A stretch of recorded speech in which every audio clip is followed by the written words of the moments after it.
Bismillahirrahmanirrahim. Kita mulai nggih. Bismillahirrahmanirrahim. Assalamualaikum warahmatullahi wabarakatuh.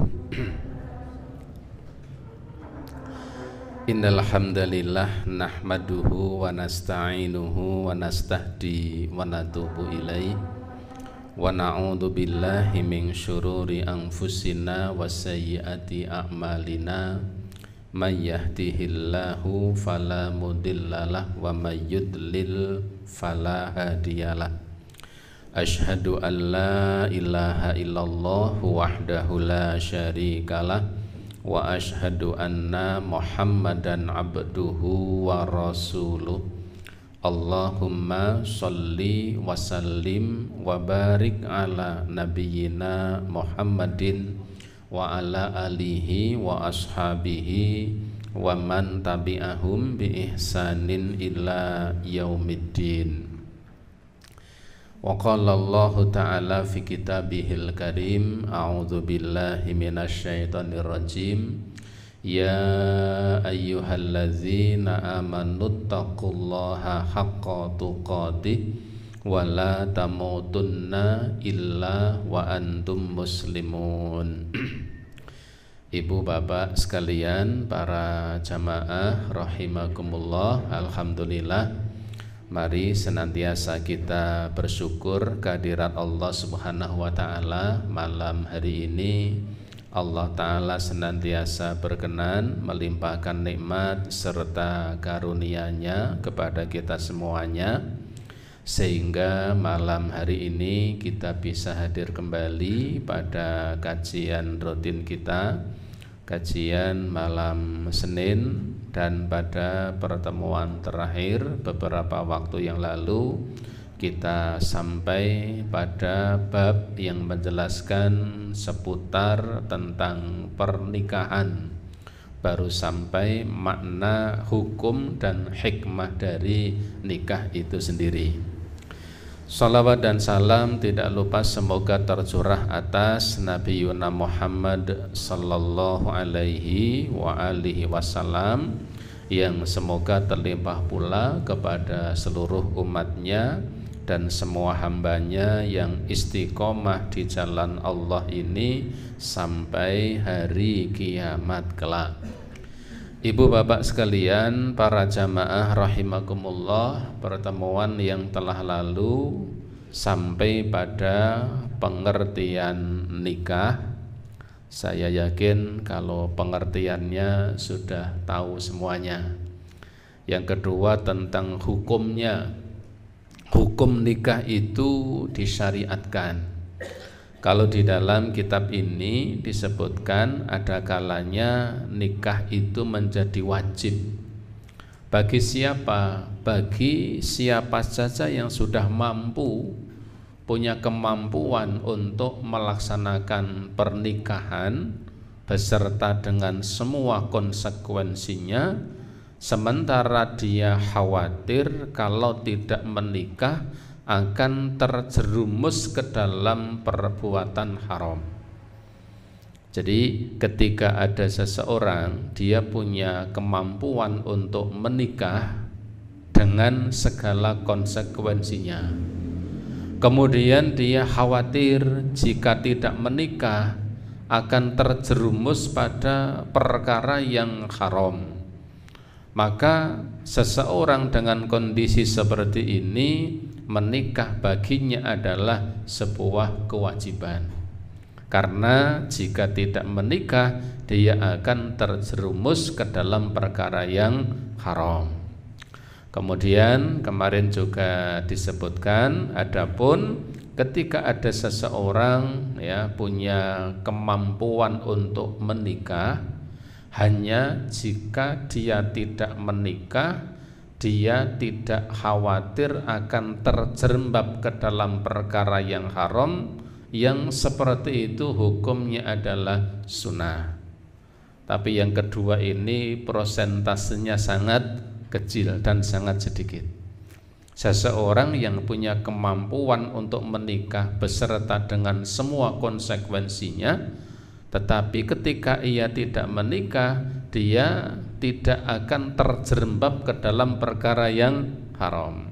Yang seperti ini hukumnya adalah sunnah, meskipun prosentasenya amat sangat sedikit.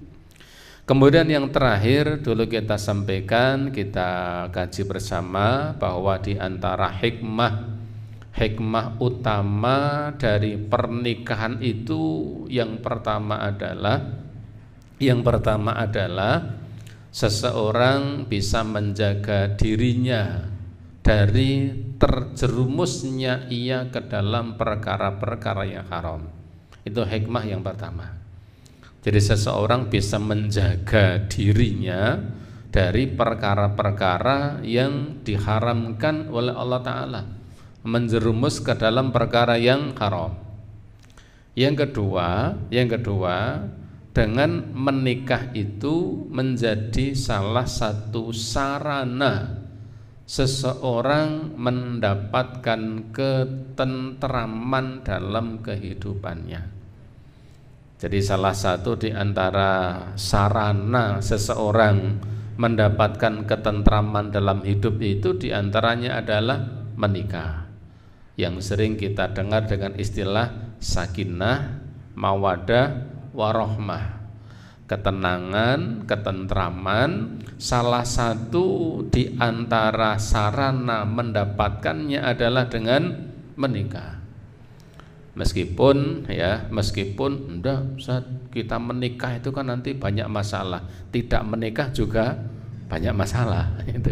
Karena memang hidup itu penuh dengan masalah, tidak ada yang tidak berhadapan dengan masalah. Ya, belum menikah masalah, sudah menikah masalah, sudah menikah belum punya anak masalah, sudah punya anak masalah juga, kan begitu.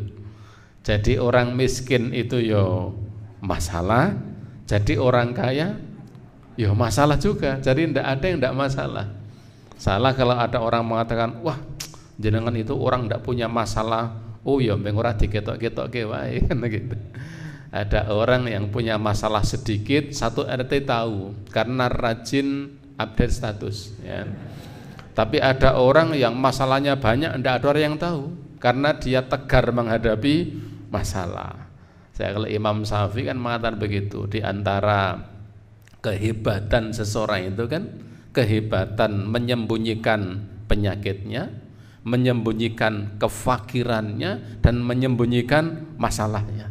Itu hebatnya seseorang ya. Tapi ada orang yang tadi punya masalah sedikit, sa-RT ngerti kabeh ya. Sehingga kembali pada persoalan yang kita bahas, bahwa menikah itu salah satu sarana seseorang mendapatkan ketentraman dalam kehidupannya.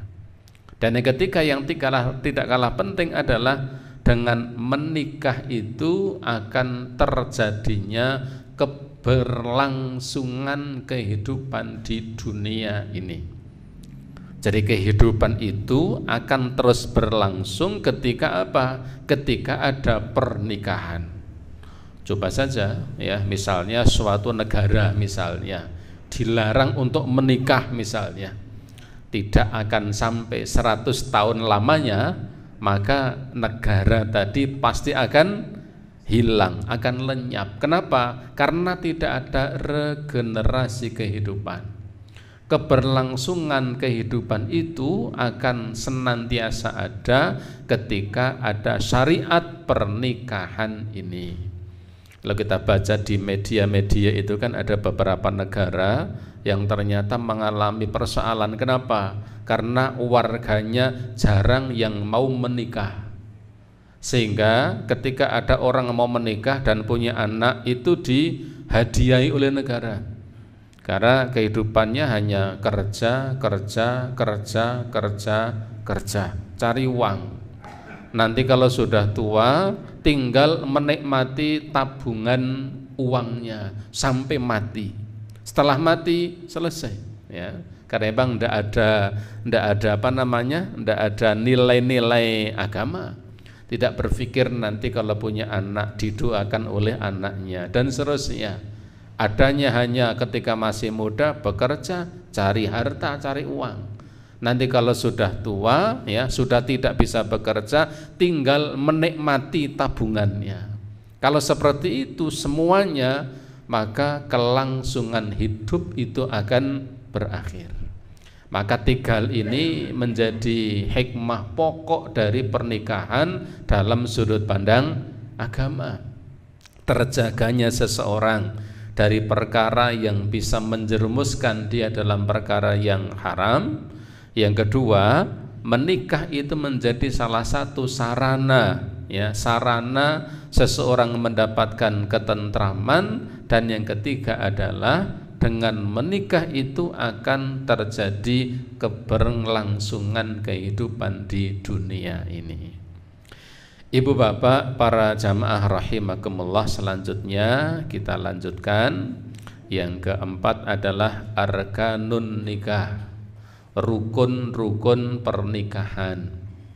Artinya pernikahan itu akan menjadi sah, ya, akan menjadi sah. Yulzamu sihhatun nikah, pernikahan itu akan menjadi sah dengan tawafuru arbati arkanin, jika 4 rukun ini terpenuhi. Jadi ketika ada seorang laki-laki, ya, hendak menikahi seorang perempuan, maka 4 hal ini harus ada. Jika 4 hal ini tidak ada, ya, tidak ada, maka pernikahannya tidak sah. Apa ada banyak, ya, pernikahan yang tidak memenuhi syarat. Dengan apa? Dengan tidak adanya 4 syarat ini. Yang pertama adalah al-waliyu, wali. Pernikahan itu menjadi sah, ya, menjadi sah hukumnya jika ada walinya, wali. Wa huwa abu zaujati, yang dinamakan wali ini adalah, ya, yang dinamakan wali ini adalah bapaknya calon pengantin perempuan. Ini asal wali itu adalah bapaknya mempelai perempuan. Karena perempuan itu tidak akan pernah ada kalau tidak ada bapaknya, ya. Pasti ada bapaknya. Sampai ndak nikah karo wong di piantun Bandung, Pak. Ha bapane sapa? Mboten enten wong jedul sekawit kerambil. Ndak mungkin, ya. Jadi pasti ada bapaknya, ya. Wali itu adalah yang pokok adalah bapaknya. Meskipun nanti ada urutan-urutan perwalian itu, ada urutan-urutan perwalian, ya. Kebetulan di kitab Minhajul Muslim ini tidak disebutkan secara panjang lebar. Wa huwa abu zaujati, yaitu bapaknya mempelai perempuan, awil wasiyu, atau yang memberikan wasiat, ya. Awil aqrabu fal aqrab, atau nanti urutannya dari yang terdekat kemudian semakin terjauh, min asobatiha au dzurra'i min ahliha, dari kalangan keluarganya. Jadi dinamakan wali itu adalah bapaknya dan urutan dari yang terdekat menjadi yang terjauh. Bapaknya, kalau bapaknya tidak ada, kemudian siapa? Kalau bapaknya tidak ada, kemudian siapa? Ya, kakak atau adik. Kalau ada mbahnya, oh iya mbahnya. Ya kalau ada adiknya, kalau di PMA, nah kalau ini di peraturan Kementerian Agama. Nah, ini bagus untuk kita fahami. Ini urutan wali nasab. Urutan wali nasab. Pertama bapak kandung, jelas ini bapak kandung. Kalau bapak kandung tidak ada, ini berarti kakek, ya, kakek dari bapak. Ini kalau bapak kandung tidak ada. Kalau bapak kandung ada, ya bapak kandung. Dari nomor 2 sampai nomor 17 ini ya mahjub, ya tidak bisa mewalikan kalau nomor 1 ini ada. Ini kalimatnya daftarnya daftar urutan bapak kandung. Yang kedua kakek, ini bapak dari bapak. Kemudian yang ketiga, ya, bapak dari kakek, buyut, ya. Jadi kalau ada itu urutannya naik dulu. Kalau di orang Jawa naiknya kan sampai tinggi, meskipun tidak mesti ada semuanya. Bapak, mbah, terus buyut, setelah buyut apa?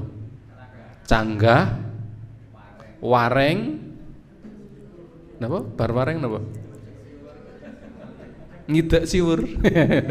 Udek siwur atau apa kan itu. Jadi naik terus. Ibu Bapak, kalau di tempat kita itu kan kebetulan memang tidak pernah hafal dengan marga ke atas. Itu kalau kita belajar sejarah konon itu termasuk dulu rekayasa Belanda supaya tidak saling mengenal sesama keluarga dan kerabatnya. Beda kalau misalnya ya budaya di Jazirah Arab. Budaya di Jazirah Arab itu sampai nduwir itu bisa hafal. Ya, saya itu hanya kenal bapak saya Muhadi, bapaknya Pak Muhadi itu Singorejo, bapaknya lagi Singodimejo, the lion on the table. Itu kata murid saya itu. Singodimejo itu singa di atas meja. Kata dulu santri-santri, wow Ustaz, keren juga ini banyak. Kenapa? The lion on the table, ya, singa di atas meja itu. Hanya itu tok mentok. Setelah itu enggak tahu. Ya enggak tahu. Maka sebenarnya hubungan kekerabatan ketika sampai naik itu akan bisa menjaga hubungan kekerabatan. Oh, itu saudara saya. Dari mana? Dulu dari mbah ini. Sehingga apa? Sehingga kekerabatan itu masih bisa dijaga. Ya, hanya di tempat kita nempon tekan mbah paling pol buyut. Setelah itu sudah ya enggak tahu. Maka saya sama anak saya tak kenalkan begitu. Bapakmu Agus Effendi bin Muhadi Singorejo Singodimejo. Bar itu enggak tahu, ya enggak tahu. Nah, urutan kewalian ini bapak kandung, ya, setelah bapak kandung kakek. Kalau bapak kandung tidak ada, kakeknya. Kakek memungkinkan ada. Kalau kakek tidak ada, kemungkinan mbah buyutnya masih ada. Ini kemungkinan. Jadi kalau sudah sampai di sini, kemungkinan kecil kalau nanti mbah canggahnya masih menangi. Kalau ini tidak ada, baru saudara laki-laki sekandung, ya, kakaknya atau adiknya. Jadi kakaknya atau adiknya itu bisa menjadi wali. Kalau itu tidak ada, baru saudara laki-laki sebapak. Saudara laki-laki sebapak. Karena ada kalanya kan punya saudara tidak sekandung tapi sebapak. Kalau saudara laki-laki seibu bagaimana? Tidak bisa. Urutannya kewalian itu adalah laki-laki, ya, laki-laki. Jadi urutannya seperti itu. Saudara laki-laki sekandung. Kalau tidak ada, baru saudara laki-laki sebapak. Kalau itu tidak ada, anak laki-laki dari saudara laki-laki sekandung. Anak laki-laki dari saudara laki-laki sekandung. Ya, bahasa Jawa ini apa namanya niku? Ponaan. Ponaan itu bisa menjadi wali, Anak laki-laki dari saudara laki-laki sekandung. Kalau itu tidak ada, baru anak laki-laki dari saudara laki-laki sebapak. Ini dicari dulu, ya, dicari dulu. Biasanya ini kalau penghulu hafal, ya, ada yang hafal di luar kepala, ada yang hafalnya masih di kepala, ya, sehingga ada kepean ini. Kalau ini tidak ada, baru paman. Paman itu opsi setelah jalur bapak, kemudian jalur anak dan keponakan, baru paman. Paman dari saudara laki-laki sekandung atau paman yang sebapak, ya, paman sebapak, saudara laki-laki bapaknya sebapak, wah soyo meriko dan seterusnya. Ada anak paman, ya, ada anak paman sebapak seibu, lalu anak paman sebapak, lalu cucu paman sekandung, cucu paman sebapak, kemudian paman bapak sekandung, paman bapak sebapak, anak paman bapak sekandung, anak paman bapak sebapak. Sakit mboten ngapal gini iki. Mumet niki. Paling kita hafalkan di sini ya, bapak kandung, lalu kakek, lalu buyut, lalu saudara laki-laki sekandung, saudara laki-laki sebapak, lalu anak saudara laki-laki sekandung, anak saudara laki-laki sebapak, baru kemudian paman, ya, saudara laki-laki bapak sekandung, lalu paman sebapak atau saudara laki-laki bapak sebapak, ya, ini urutannya. Ini urutan dalam perwalian. Jadi ini tidak bisa dilanggar. Jika ini masih ada, ini sifatnya urutan, bukan pilihan, ya. Jadi ini urutan. Jika ini masih ada nomor 1, berarti nomor 2 sampai nomor 17 dianggap tidak bisa. Kalau nomor 1 dan nomor 2 tidak ada, bapak kandung tidak ada, kakeknya tidak ada, ya mbah buyutnya. Ketika mbah buyutnya masih hidup, masih sugeng, mbah buyut tidak ada, bapaknya tidak ada, bapak kandungnya juga tidak ada. Siapa? Saudara laki-laki. Tidak boleh kakeknya mengatakan, wis wong bapak oke ora gelem, ora teges, wis tak nikahke aku wae putu. Tidak boleh. Pernikahannya tidak sah. Dan ini mohon maaf kadang terjadi. Ya, kadang terjadi. Opsi yang keempat ini mengambil alih sementara masih ada bapak kandungnya. Ini kadang seperti ini. Kalau kalau di kantor urusan agama biasanya relatif sangat jeli. Yang sering jadi persoalan kadang ketika nikahnya nikah siri. Ketika nikahnya nikah siri ini kadang-kadang tidak kurang begitu faham aturan-aturannya, ya, sehingga sering jadi persoalan tuh karena ada seseorang, ya, dia ingin menikah, kemudian dengan diam-diam menghubungi, ya, kadang orang yang dianggap faham tentang agama, lalu disuruh menikahkan. Yang menyuruh siapa? Sembarang, mbuh kakangnya, mbuh adine, padahal masih ada kakeknya, masih ada bapaknya. Ini jadi kacau, ndak karu-karuan. Dan ini menjadikan perwaliannya tidak sah. Nah, ini perlu menjadi catatan.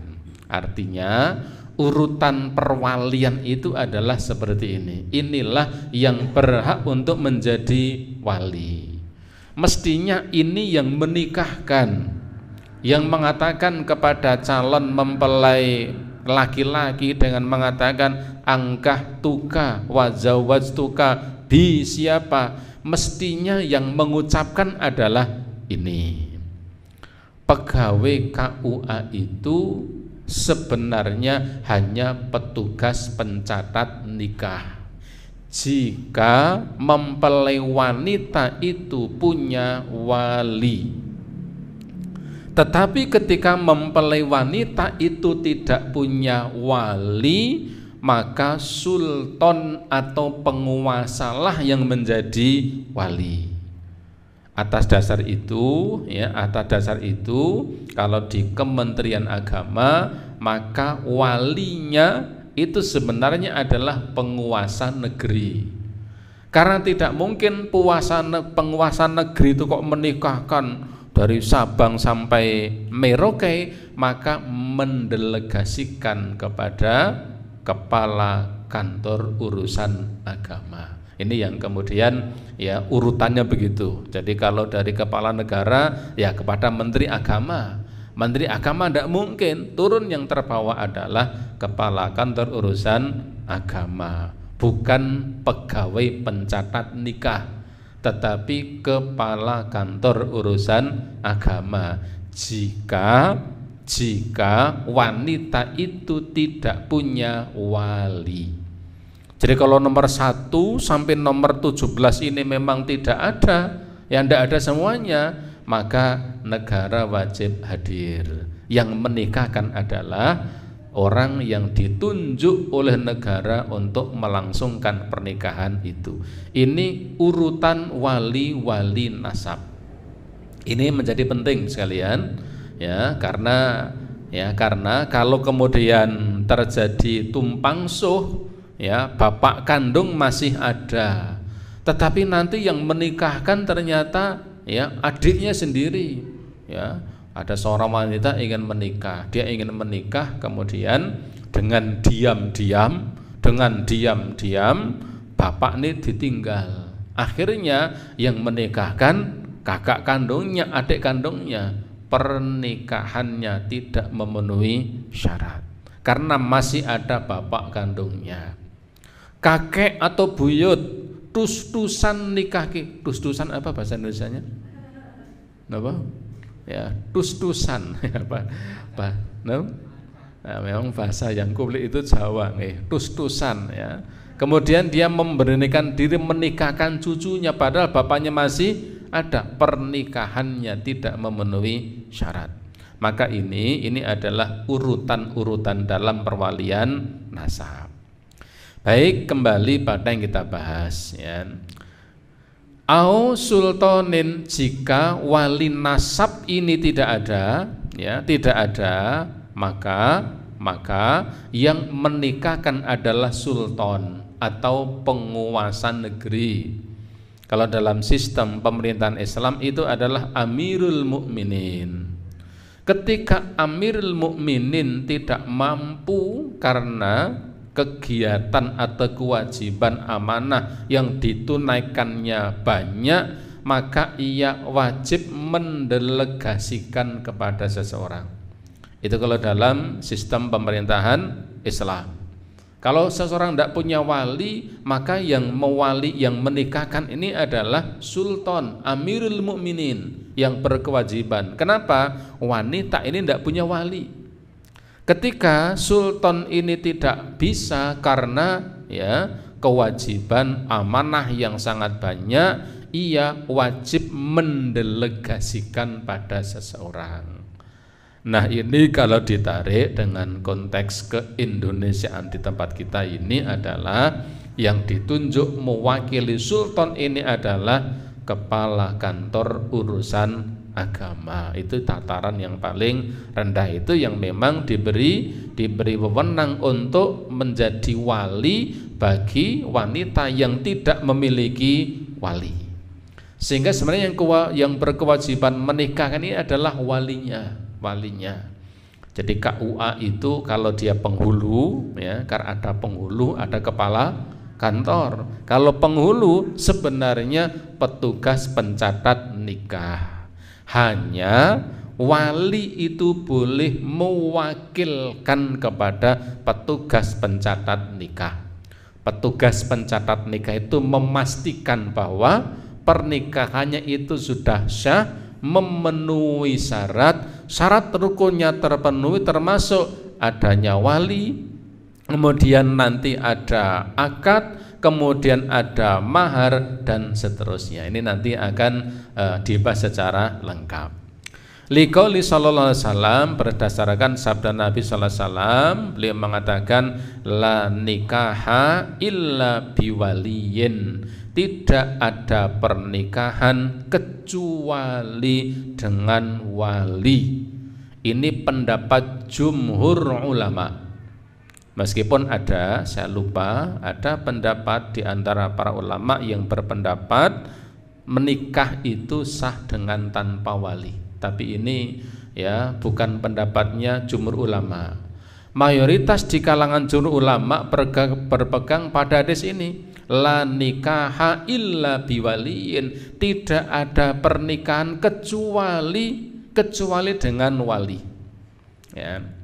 Nah, di luar pendapatan jumhur ulama ini maka kemudian muncul ada nikah apa? Ada nikah mut'ah, ada nikah kontrak. Nikah kontrak itu nikah hanya dalam waktu yang disepakati. Laki-laki, seorang laki-laki mengatakan pada perempuan, saya akan menikahi kamu ya hanya dalam waktu 3 hari 3 malam saja. Nah, ini kan kawin kontrak. Yang begini ini biasanya tanpa wali. Maka ya Rasulullah mengatakan la nikah illa biwaliyin, tidak ada pernikahan tanpa adanya wali. Nikah mut'ah itu dulu pernah diperbolehkan sangat sebentar, tapi setelah itu kemudian diharamkan sampai hari kiamat. Sehingga dalam pandangan ahlus sunnah, nikah mut'ah itu hukumnya adalah haram. Kalau di luar ahlus sunnah ya ini ada yang membolehkan, seperti di kalangan Syiah yang membolehkan nikah kontrak, kawin mut'ah, pernikahan hanya dalam tempo sebentar, nikahnya hanya 1 bulan, 1 tahun, 2 tahun, setelah itu sudah selesai. Segala sesuatunya ya, kalau dia punya anak, nanti yang berkewajiban menanggung anak ini adalah ya wanitanya, karena ketika selesai ya sudah selesai. Dan bisa terjadi ketika seseorang telah menikah mut'ah dengan seseorang, kemudian seorang itu melahirkan anak wanita, suatu saat mungkin dia akan menikahi siapa? Anaknya sendiri ya, karena memang tanpa adanya wali ini. Maka jumhur ulama berpendapat sesuai dengan sabda Nabi ini, la nikaha illa biwaliyin, tidak ada pernikahan kecuali dengan wali. Wa qauli Umar, dan juga perkataan Umar bin Khattab, beliau mengatakan la tankihul mar'atu illa bidni waliha, tidak ada pernikahan kecuali atas izin walinya, au dirra'yi min ahliha, atau orang yang ya punya ra'yu, orang yang berakal di kalangan keluarganya, awis sultani, atau sultan penguasa. Ini perkataan Umar bin Khattab. Rasulullah mengatakan la nikaha illa biwaliyin, tidak ada pernikahan tanpa adanya wali. Sehingga wali itu harus, keberadaan wali nasab urutannya ada seperti tadi, nomor pertama sampai nomor 17, dan itu tidak bisa melangkahi. Wali yang kedua boleh jika wali yang pertama tidak ada, dan begitu seterusnya. Kemudian ahkamul wali, ketentuan-ketentuan seputar wali ini. Walil wali ahkamun tajibu mura'atiha wahya, bagi wali ini ada beberapa ketentuan-ketentuan yang harus diindahkan, harus dijaga. Pertama, kaunuhu ahlan lil wilayah. Yang pertama, wali itu memang sosok seseorang yang diperbolehkan secara syariat ya, dia menjadi wali. Urutannya tadi dzakaron bi ayyakuna dzakaron. Jadi yang wali itu ya, wali itu harus orang-orang yang tadi urutannya, urutan wali tadi, bi ayyakuna dzakaron, dan ia adalah berjenis kelamin laki-laki. Tidak ada wali kok perempuan. Kalau perempuan apa? Waliyah. Ya, kalau wali itu kan laki-laki, kalau perempuan kan menjadi waliyah. Wali itu harus laki-laki, balighun, dan sudah baligh. Sudah baligh. Artinya tadi urutan saudara laki-laki tadi, kalau saudara laki-lakinya itu baligh. Contoh misalnya bapak ndak ada, kemudian kakek ndak ada, buyut ndak ada, seperti di urutan ini. Ketika bapak kandung ndak ada, kakeknya ndak ada, buyutnya ndak ada, saudara sekandung ini ada, tapi masih bayi, ya, masih bayi. Saudara sekandung ini ada, tapi masih bayi, maka melangkah kepada yang kelima, saudara laki-laki sebapak jika ada.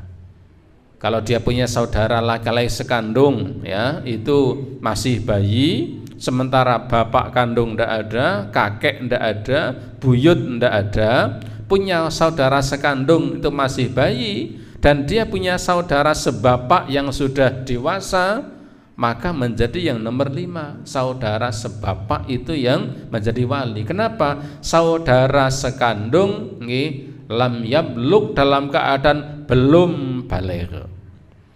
Jadi wali tadi mestinya yang memang dia masuk dalam urutan wali nasab, dan dia adalah seorang laki-laki baligh, akil, dan juga berakal sehat.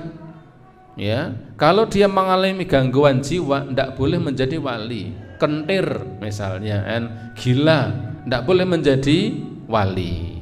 Irsyadan, rasyidan, dan dia orang yang rasyid.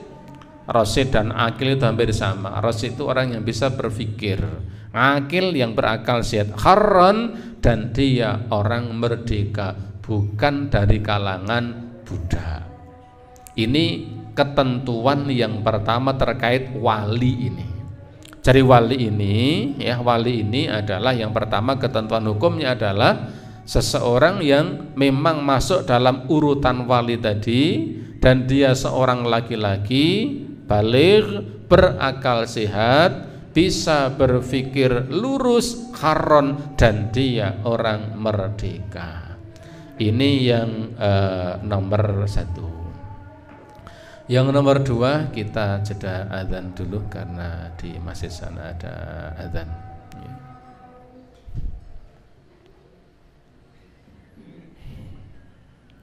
Sambil diunjuk yang sudah punya unjukan. Allahu Akbar, Allahu Akbar. Allahu Akbar, Allahu Akbar. Asyhadu an la ilaha illallah.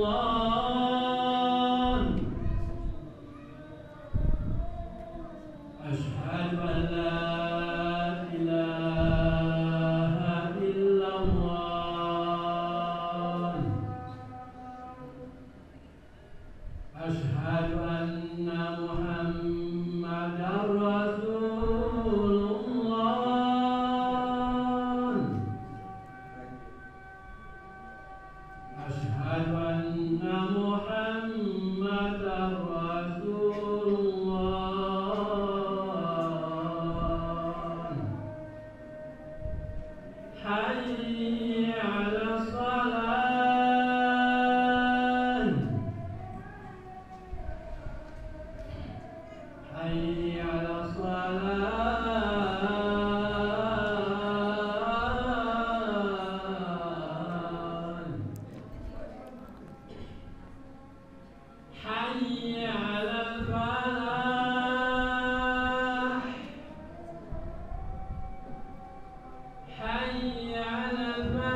Baik sekalian, kita lanjutkan.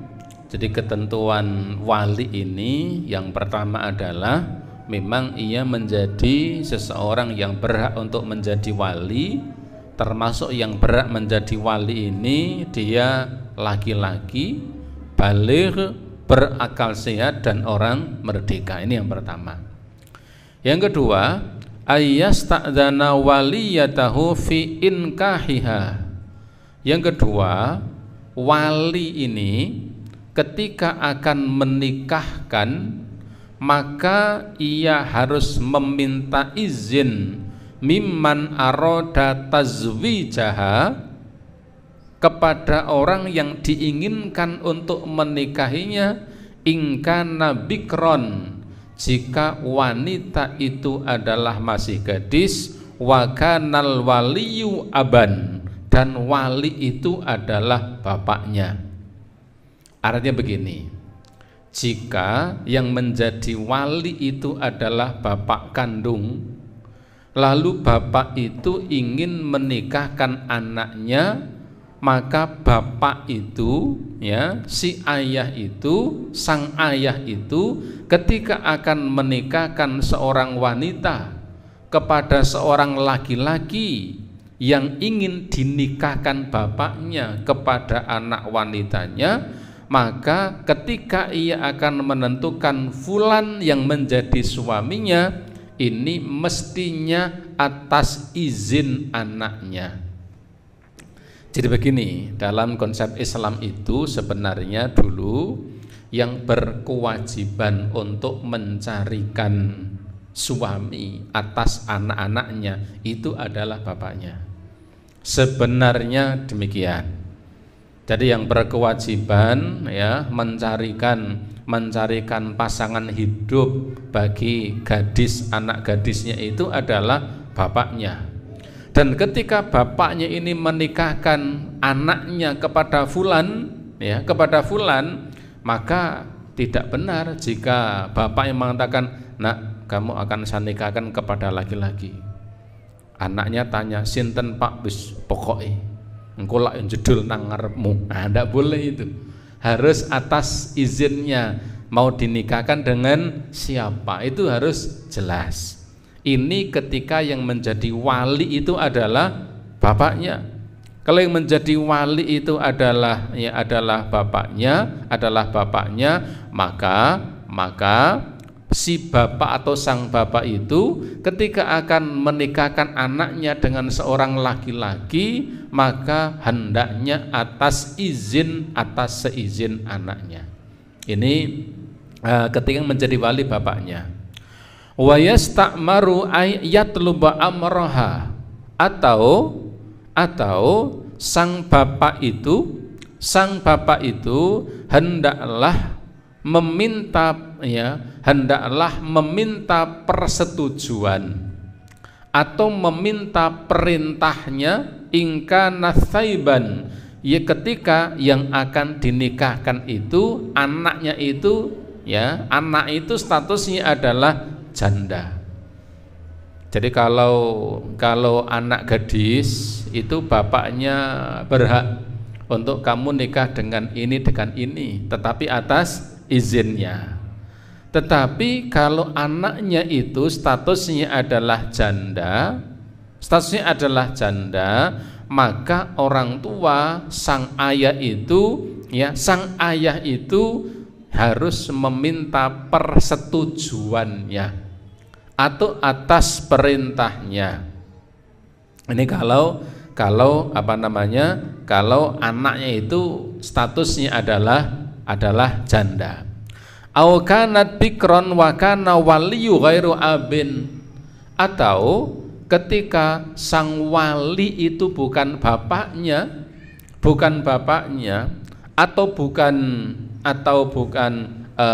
kalau wali itu bukan bapaknya, maka ketika dia akan menikahkan anak gadis itu atas dasar perintah gadis itu. Jadi begini maksudnya, Kalau yang menikah itu adalah wanita, jika yang menjadi wali itu adalah bapaknya, bapaknya menjadi wali itu atas izin anaknya tadi. Kalau anaknya itu adalah gadis, jadi kalau anaknya gadis atas izinnya. Kalau anaknya itu adalah janda, itu atas perintahnya. Bapak tidak boleh dus-dusan nikahkan anaknya jika anaknya itu adalah sudah menjadi janda. Karena janda itu ya boleh menentukan sendiri, berbeda dengan anak gadis itu dalam perspektif syariat.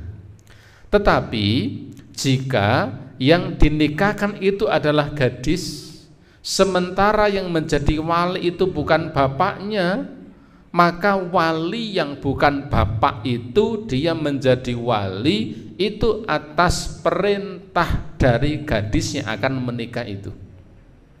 Ya, jadi itu urutannya seperti itu. Jika gadis itu menikah, yang menjadi wali bukan bapaknya, tetapi kakeknya dan terus sampai ke bawah nomor 17, maka itu atas permintaan atau atas persetujuan atau atas permohonan dari si gadis yang menikah itu. Ini ketika yang menjadi wali itu bukan bapaknya. Liqouli sallallahu alaihi wasallam, ini berdasarkan sabda Nabi sallallahu alaihi wasallam, beliau mengatakan, "Ayyimu ahaqqu bin nafsiha min waliha." Seorang janda yang ingin menikah, ahaqqu bin nafsiha, maka dia lebih berhak atas dirinya min waliha dibanding walinya.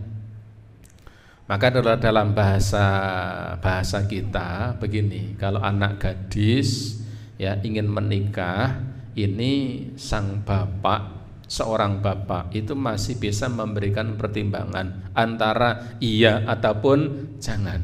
Ini kalau anaknya masih gadis. Tetapi kalau anaknya sudah menjadi janda, maka sebenarnya bapaknya hanya bisa mengarahkan, tidak bisa melarang jika anak itu sudah menjadi janda.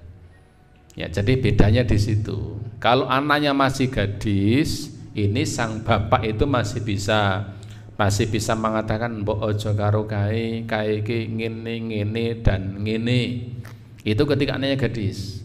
Tetapi kalau anaknya itu adalah janda, bapak itu tidak bisa menghalangi.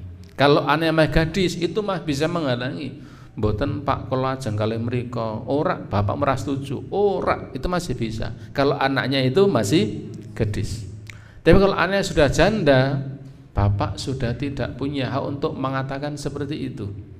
Jadi seorang ayah itu hanya bisa mengarahkan, tidak bisa menghalangi. Karena ketika seorang wanita sudah menjadi janda, maka dia berhak untuk dirinya, bahkan lebih berhak untuk dirinya dibanding walinya. Wal bikru tusta'dzanu. Adapun kalau seorang gadis itu diminta izinnya, no kowe tak nikahke karo kae gelem apa ora. Nah itu meminta izinnya. Wa idznuha samtuha, dan biasanya kalau dulu ketika wanita dimintai izin untuk dinikahkan dengan seorang gadis oleh bapaknya, tanda ridhonya itu adalah diam. Ya, kalian jagong meneng paling sing ubah-ubah jendike, dikut-dikut berarti setuju kalau menang. Kalau ndak ya berarti kalau tidak setuju biasanya dia akan mengatakan tidak. Kalau dulu begitu, karena saking pemalunya kaum wanita zaman dahulu, mau dinikahkan hanya gelem tak nikahke karo kae, mendel mawon berarti gelem. Nek ora gelem mesti muni ora. Nah, itu dulu ya. Kalau sekarang Tidak tahu. Kalau sekarang golek dewek, nah gitu ya, nyari-nyari sendiri dan seterusnya. Jadi ini perbedaan antara gadis dan antara gadis dan janda. Ini ketika walinya bapak. Tetapi kalau wali itu bukan bapak, maka dia tidak bisa menghalangi seorang gadis yang akan menikah. Contohnya bapaknya sudah ada, yang masih ada adalah kakeknya. Si gadis ini ingin menikah, maka kakek ini tidak berhak untuk menghalangi. Dia hanya berhak menjadi wali dan tidak berhak untuk menghalangi. Ketika apa? Ketika dia bukan bapak kandung dari calon mempelai wanita itu. Ini hal-hal yang kadang-kadang rumit di kehidupan bermasyarakat ini. Jadi kalau anak gadis yang menjadi wali itu adalah bapaknya hanya meminta izin, memberitahukan, kamu menikahkan sama dia mau ndak? Nggih, gelem Pak, gelem banget. Ya, jarang kalau dulu ya, karena saking malunya. Gelem itu hanya diam.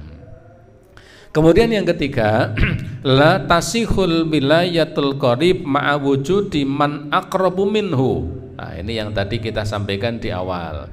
Tidak sah perwalian. Tidak sah perwalian seseorang wali akrab jika masih ada yang lebih dekat darinya. Jadi wali selain bapak itu kan al-akrab wal akrab, kan begitu. Jadi wali itu kan pada prinsipnya adalah bapak kandung, ya. Kalau bapak tiri tidak bisa, tidak boleh itu. Jadi wali itu adalah bapak kandung. Kalau bapak kandung tidak ada, al-akrab fal akrab, maka yang paling dekat, lalu yang agak dekat dan seterusnya. Yang tadi nomor 2 saya nomor 17 tadi, ya. Jadi ini kalau bapak kandung jelas. Kalau dari nomor 2 saya menurut ini yang sering disebut al-akrab fal akrab. Dicari mana yang paling dekat, baru kemudian yang tidak begitu dekat dengan urutan ini. Maka tidak sah perwalian wali akrab, ya, ketika masih ada yang lebih dekat, lalu dia mengambil wali yang kalah dekat dengan wali tadi. Contoh tadi kita sampaikan, kalau masih ada kakek, saudara laki-laki sekandung tidak boleh menjadi wali jika masih ada kakek atau masih ada buyut. Kalau masih ada saudara laki-laki, ya, bapak kandung sudah tidak ada, kakek sudah tidak ada saudara laki-laki. Kemudian yang menjadi wali kok langsung meluncur ke nomor 8 pamannya, juga tidak boleh. Jadi paman tidak bisa melangkai saudara laki-laki. Ini urutannya. Jadi paman itu menjadi wali ketika apa? Bapak tidak ada, kemudian kakek tidak ada, buyut tidak ada, saudara laki-laki sekandung tidak ada, saudara laki-laki sebapak tidak ada, anak saudara laki-laki sekandung tidak ada, anak saudara laki-laki sebapak tidak ada. Kalau itu tidak ada, baru muncul paman. Kalau ada nomor 2 sampai nomor 7 ini kok paman ini dus-dusan, ya, ini tidak sah perwaliannya. Ini yang disebutkan di poin nomor 3 ini. La tasihu wilayatul qarib, tidak sah perwalian orang yang dekat selain bapak jika masih ada orang yang lebih dekat kekerabatannya.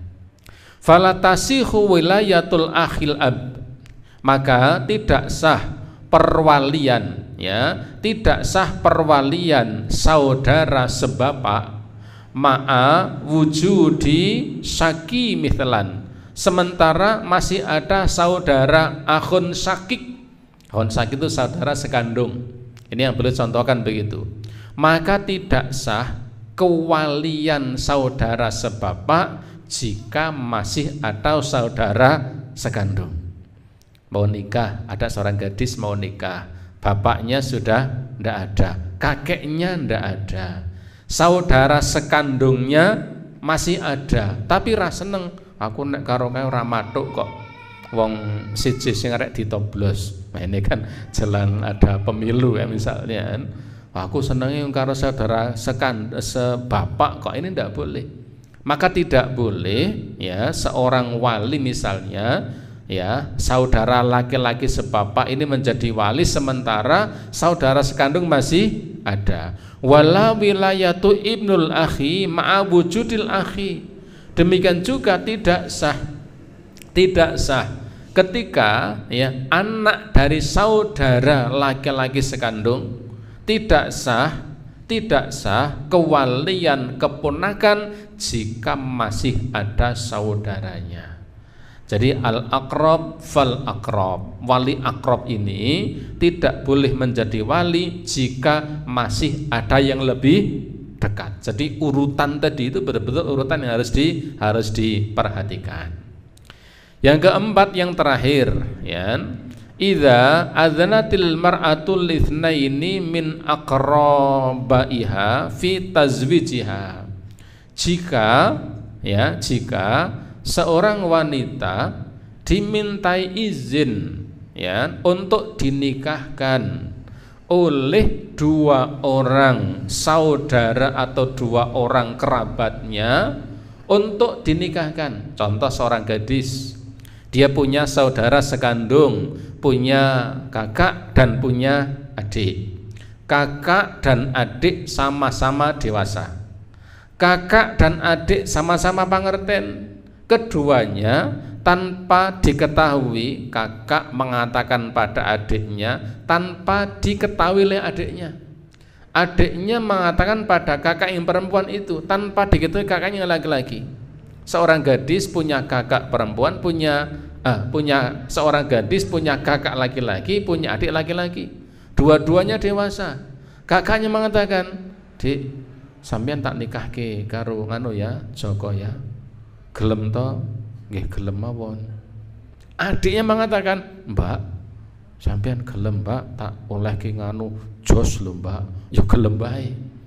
Adiknya mengatakan itu kepada kakaknya tanpa diketahui oleh kakaknya, dan kakaknya mengatakan itu pada adiknya tanpa diketahui oleh adik laki-lakinya, dan ternyata fazawwajaha kulla minhuma min rajulin fahya lil awwali minhuma. Maka ketika dua-duanya mengatakan seperti itu, maka nanti pernikahan itu dilangsungkan kepada yang lebih dahulu dari yang mengatakannya, lil awwali minhuma.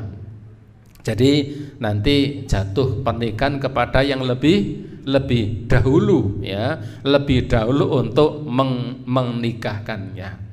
Artinya ketika kakak matan seperti itu ternyata mendahului adiknya, ya berarti nanti yang secara syariat itu benar adalah pernikahan yang pertama. Kalau ternyata adiknya tidak tahu, ternyata apa? Adiknya menikahkan kembali, kakaknya menengai, ya. Kakaknya perempuan itu meneng mbak idep-idep engko tak pilih di sing paling matuk, ndak bisa. Ketika sudah dinikahkan yang lebih dahulu, maka pernikahan yang berikutnya itu menjadi tidak sah, menjadi batal. Apakah terjadi? Mungkin terjadi. Sehingga ada klausul seperti ini yang dikatakan oleh beliau pengarang kitab ini, ya. Wa in waqa'al aqdu fi waqtin wahidin, ketika ternyata akad yang dilangsungkan dalam pernikahan itu kakaknya ingin menikahkan adiknya perempuan, kemudian adiknya laki-laki ingin menikahkan kakaknya, ternyata waktunya sama, podo-podo bulan Januari, tanggal 15, harinya sama, waktunya sama, batalan nikah minhuma ma'an, maka pernikahan keduanya ini menjadi batal jika dua-duanya ingin melangsungkan di waktu yang sama. Ini ketika ada dua wali yang sama-sama berhak untuk menikahkannya. Ibu bapak rahimakumullah, inilah ketentuan wali dari rukun nikah. Jadi rukun nikah itu yang pertama adalah wali, yang kedua adalah dua orang saksi yang adil, minimal dua orang saksi. Yang ketiga adalah akad, yang keempat adalah mahar. Itu yang harus ada. Jadi pernikahan itu akan dikatakan sah. Seorang laki-laki menikahi seorang perempuan, pernikahan itu akan menjadi sah jika ada walinya, ada saksi ketika pernikahan itu berlangsung. Yang ketiga ada akadnya, ada ijab kabulnya, dan yang keempat adalah ada maharnya. Nah, terkait tentang saksi, akad dan kemudian mahar ini bisa kita lanjutkan pada waktu yang akan datang. Ibu bapak, para jamaah rahimakumullah, barangkali itu yang kita bahas pada malam hari ini seputar tentang wali, tentang saksi, tentang mahar, dan tentang akad. Kita lanjutkan insya Allah pada waktu yang akan datang. Sebelum saya akhiri, ada pertanyaan wonten pamatur wonten? Oh, nggih, monggo. Assalamualaikum warahmatullahi wabarakatuh.